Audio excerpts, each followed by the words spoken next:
हम इस वक्त मौजूद हैं सिंध पंजाब बॉर्डर पर। हुकूमत पंजाब और सिंध हुकूमत की तरफ से जो है बॉर्डर को बंद किया गया है, जहां पे जो पब्लिक ट्रांसपोर्ट है उसको बंद किया गया है, जिसमें मोटरसाइकिल, कारें और जो पब्लिक वाली जो गाड़ियां हैं उनको बंद किया गया है। कुछ अरसे के लिए ये ट्रांसपोर्ट नहीं चलेगी क्योंकि कोरोना वायरस के फैलने का ख़तरा है। सिंध में कोरोना वायरस बहुत ही ज़्यादा आ चुका है।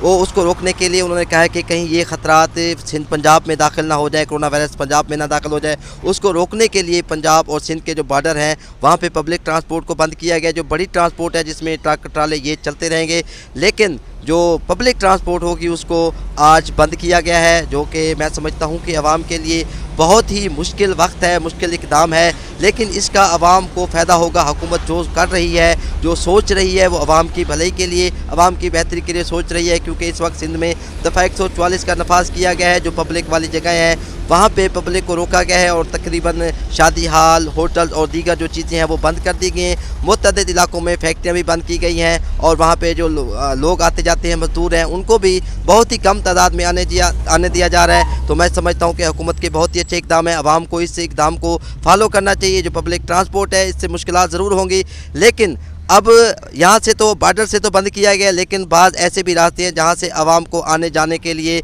रास्ते बने हुए हैं सिंध और पंजाब के।